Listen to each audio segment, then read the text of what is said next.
The next topic I'd like to talk to you about is tools. Now, before we get into the actual CEH material and we start hacking things, it's a good idea to talk about some of the tools you may see and you may use out in the field and in your studies for the CEH. Now, there's lots of hacker tools out there, no question about that, and you can find them in all kinds of flavors. You can find them in Linux, there are Windows hacker tools out there are Mac tools, there are even tools specific to different flavors of Unix, BSD, and so forth. A lot of these tools are single-purpose tools. They only do one thing and they do one thing well.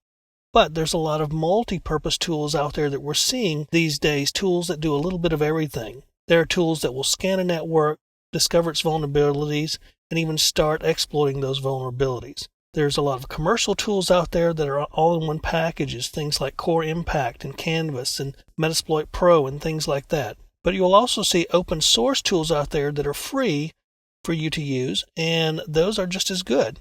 In some cases, you may have to use 2 or 3 open source free tools to get the bang that you might get out of a huge commercial software package, but that's okay.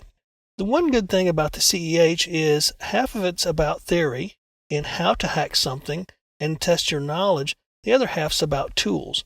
Now, since there are thousands and thousands of tools out there, there's no way we could cover every single tool that you could see on the CEH exam or even in real life. So we're going to touch a few tools that relate to each topic that we talk about. In some cases, these might be the best of breed tools that everybody uses, and in some cases, these might be tools that we have found that may be useful to you that maybe are a little bit more obscure or a little older. That's the other thing, too, I'd like to tell you, is don't get wrapped around the axle about a tool that's brand new. You're not only going to be attacking brand new operating systems. You're not just going to be attacking Windows 7 and 8 or the latest distribution of Linux. You will find yourself attacking operating systems and applications that are older.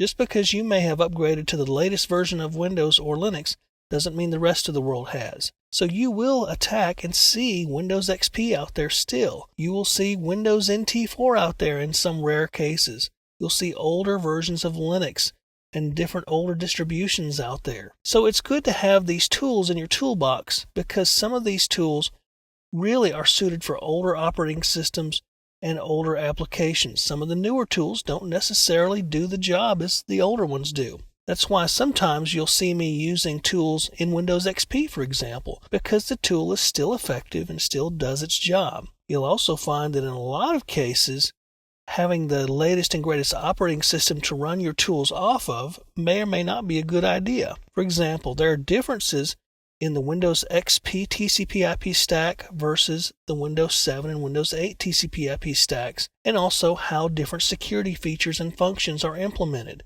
It's much easier to run a hacker tool off of Windows XP than it is Windows 8, simply because Windows 8 is a little bit more secure and prevents you from doing some of the things you might need to do to run a hacker tool. So, don't necessarily rely on just Windows 7 or 8 if you're going to run Windows tools. Now that actually brings me to another point of discussion. Which is better, Linux or Windows or what? Well, that actually begs another question. Which is the best tool? Well, the answer to that is there's not one.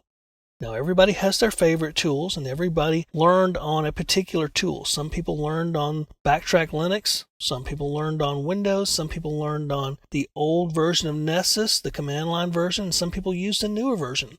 So what's the best one?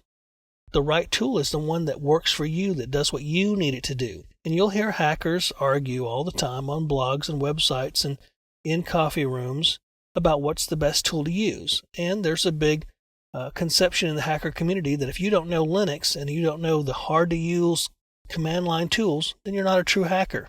Well, I can tell you that my personal philosophy is that computers were made to make our lives simpler, not harder. And if I can conduct a pen test using tools that are automated and will do what I need them to do very quickly and still do the job, then I may go that route sometimes. Obviously, there's times when you're going to need to use more advanced or complex tools that may require a long command line string in order to get the job done. And that's okay. Learn how to use all of these tools equally. Learn how to make them work for you.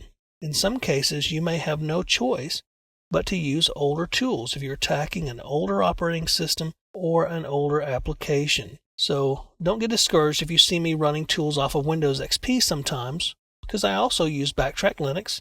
I also use Windows 7. It really depends upon what I'm trying to do against the target, and in the case of this course, it depends upon what I'm trying to teach you.